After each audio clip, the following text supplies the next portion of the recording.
I mean chromoelectric and chromomagnetic. They are separated. And actually, this is very essential for the deconfinement, phase transition. And as if you say that, from particular QCD calculation, even though you go to next to needing order, next to needing order. So if you take this, if you calculate the Palikov loop, then this, even though this divide screening, but still this goes up like this when temperature decreases. But in order to get such kind of behavior, so you see in our case, this dynamical Pokemons really plays some role. So with this we can get such kind of behavior. Of course, in this regime, this is not not correct because our constant is not right. Okay, I think the main information here is that electric and magnetic part are separated in the system. So magnetic part is still confinement, and electric part is screening and related to this deconfinement distribution. Of course, our model is too simple. So, but I think some group is making efforts on this direction. So, and also notice people. They can actually that Belgium group. They also they extract some information from notice data and they construct more with ghost. Because clones and ghost and some pretty invariant way, and then they have some more more interesting results. Okay, I will skip this kind of superconductor. Anyway, it's our topic. And come to the. So who are the filtering group?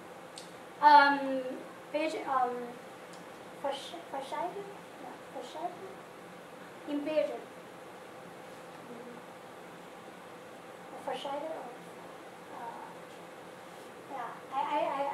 It's a little difficult for me to pronounce. Okay, I give you kind of another scenario to explain the inverse magnetic catalysis within 15 minutes. Okay, this introduction I will just skip, and you know what inverse magnetic catalysis is, right? Because Kenji talked and I also talked yesterday. So basically, this TC of this correspondence decreases with the magnetic field. This gives us a surprise. This was not expected.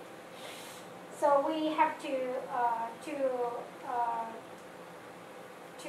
explain this. So our scenario might be related to this C-quark scenario. But here I explain in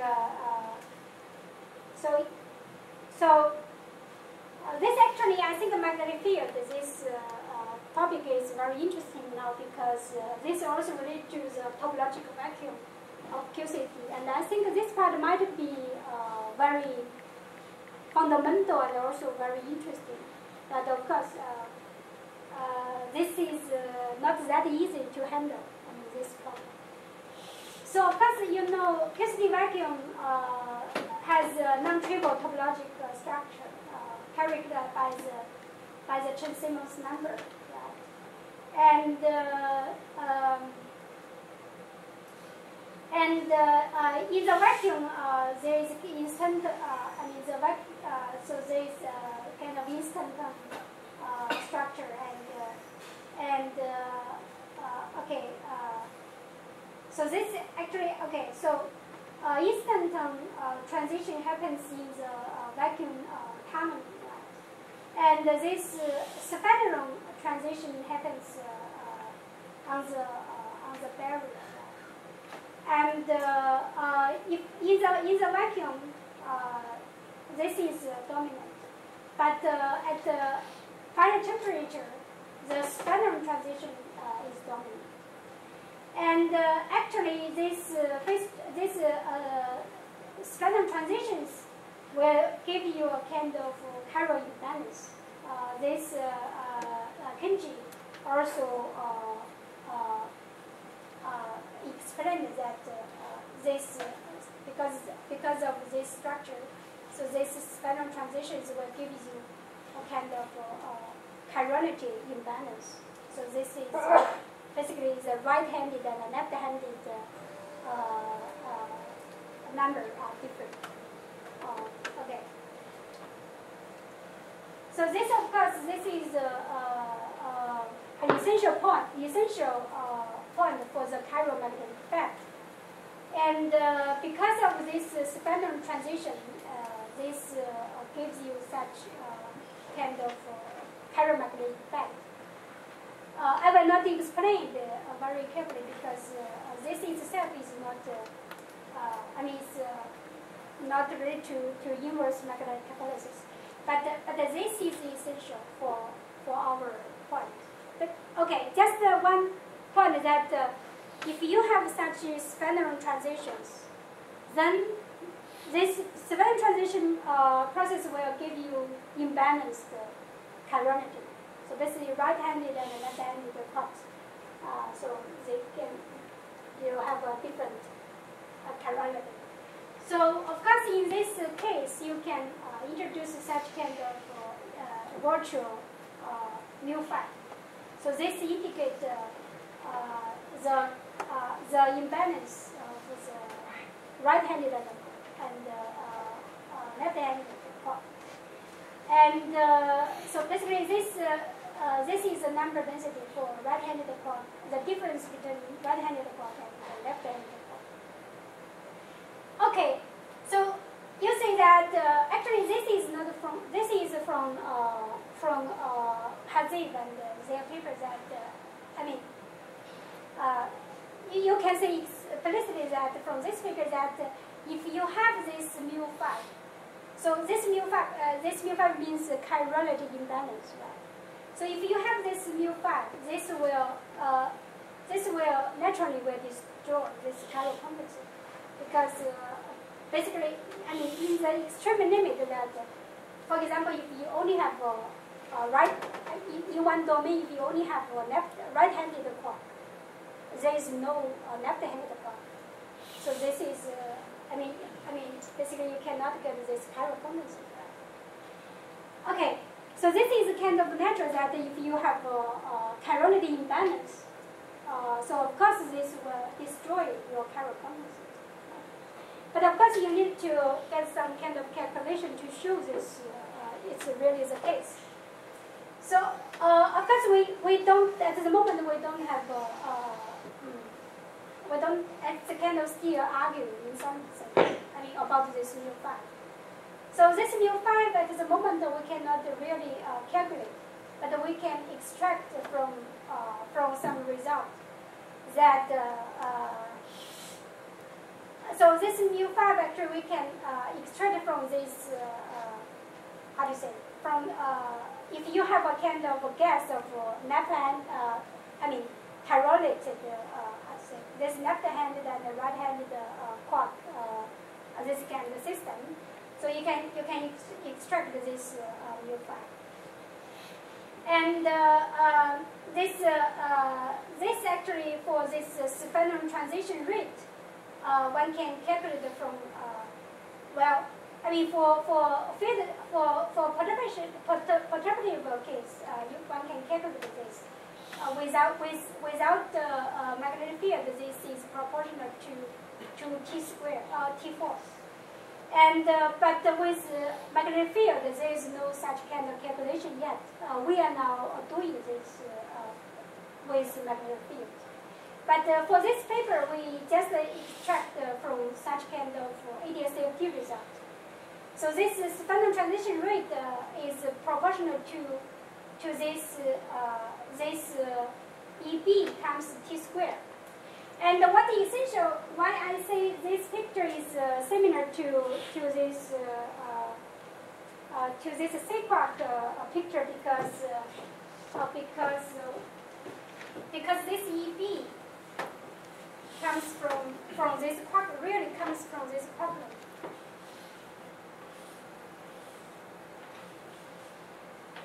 So I mean, if there is no, if B is 0, this sphere transition is proportional to T force. But because of this, if B is not equal to 0, so actually this quark loop contributes to this EB behavior. So this gives you this behavior. So okay, but in any case, we assume that this mu5 can have such kind of behavior. So of course, this is not direct calculation, but one can extract this from this formula. Okay. Then we use engineer model, and this engineer model so this is a kind of engineer model for imbalanced chirality system. So because we have a non-zero mu5. And this mu5, so of course, now at the moment it's not, how to say, it's not solid. I mean, it's not that solid because this mu5, it's a kind of input from the, I mean, we don't know the exact relation, the expression for this mu5. But we show that if this mu5 is 0, this mu5 means chirality imbalance. So this means there is no chirality imbalance. So this, this chiral condensate, the TC, goes to this one.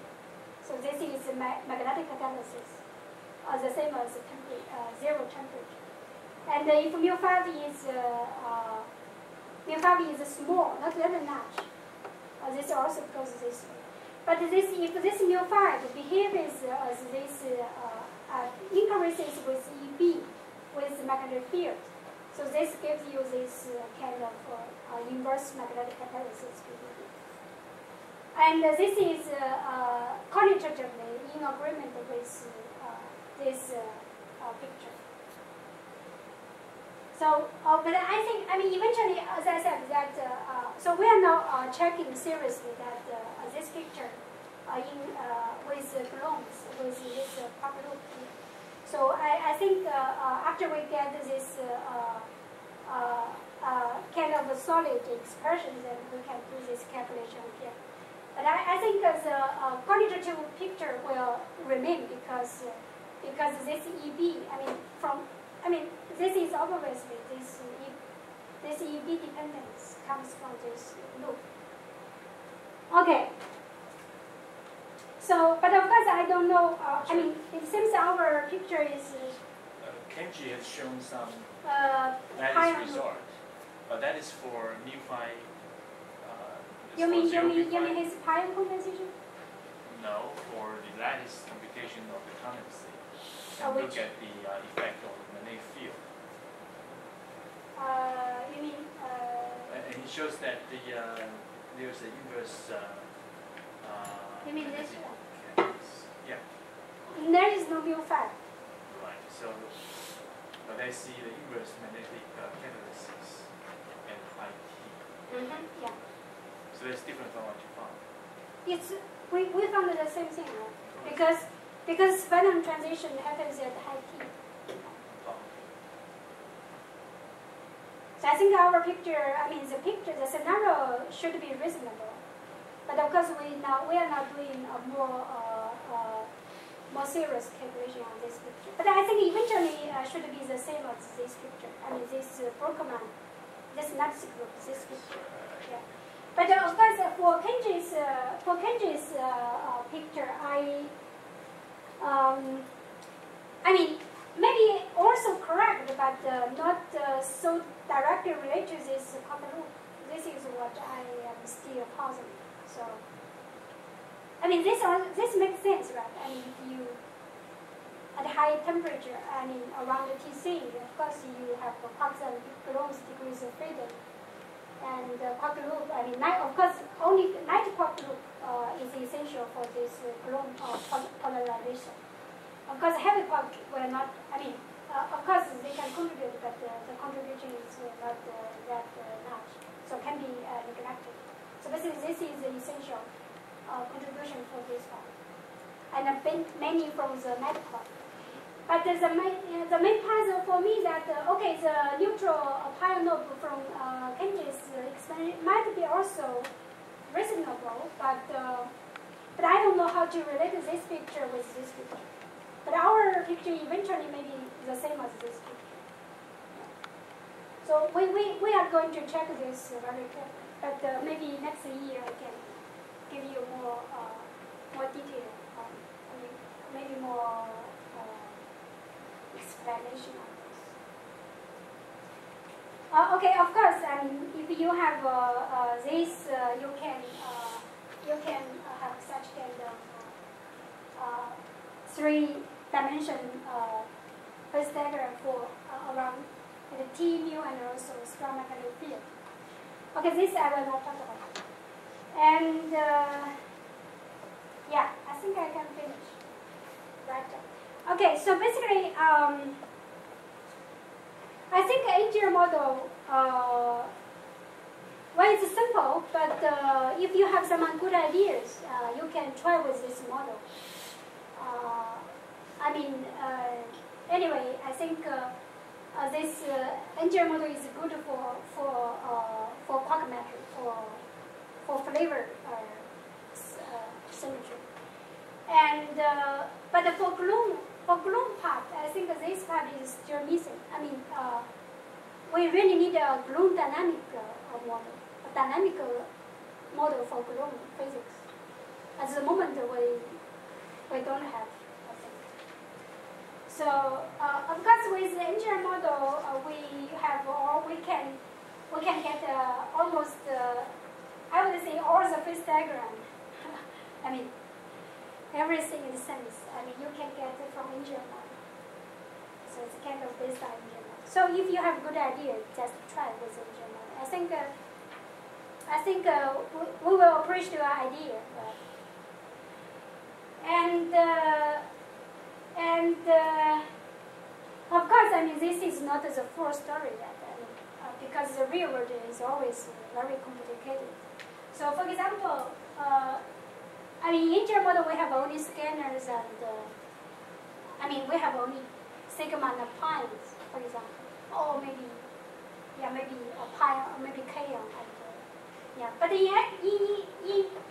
the real world, we have really, I mean, even actually the scanners are kind of the most complicated part for hadron spectrum. Because below 2 GeV we have 19 scalar masses. And you can group them like this. And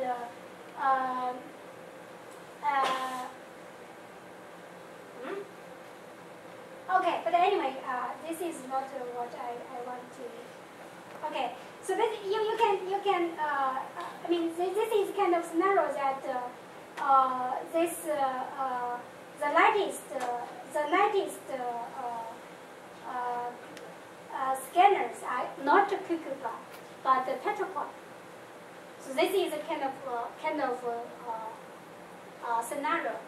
And there is also a global. The global is around 100. So 1710. So this is okay. 1710. So this might be the scalar global. And actually, the QQ bar scanners might be heavier than tetraquark state. So this is one possible scenario. So actually, we also tried some efforts to really hook up this kind of tetraquark quarkonium global mixing. This is really, really very complicated because we need to have this quarkonium field we need to have this tetraquark field, and we also have to introduce the global. And we have also introduced the mixing among these fields. And of course, we have to introduce the symmetry breaking. And this is a very difficult game, I have to say. And we got some results for the hadron spectrum. But now we are hoping some kind of phase diagram with this model. It's coming soon, maybe within 1 month. But actually, maybe some people will like it from cosmology because in this model we can have first order phase transition. But I don't know whether this can be checked in lattice data, lattice calculation. But anyway, this is another game. But this is the real world. I don't know. Whether the phase diagram becomes more and more becomes richer or becomes simpler. But young people should join and say what's the real phase in your phase diagram. So maybe for this lecture I think I would stop here. So thank you for your attention. Questions?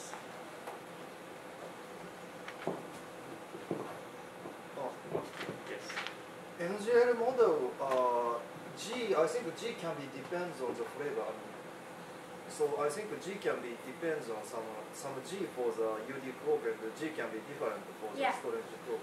Is that effect is you can do like that. Yes. How about the different? Do you get some different result or? In our model we didn't do like that. But in principle you can have you can have different coupling for UD in UD and in S. I think that this is allowed. Yeah, because for hadron spectrum you have too many data, right? So you can fit your parameter. But I don't know whether this is essential. If you turn off the current mass, the difference of the G will break the current. Oh, you mean if in the current limit, you might be correct. Okay. Yeah, you are correct. Okay. Shouldn't capitalize this. Yeah, might be. Yeah. More questions? Comments about the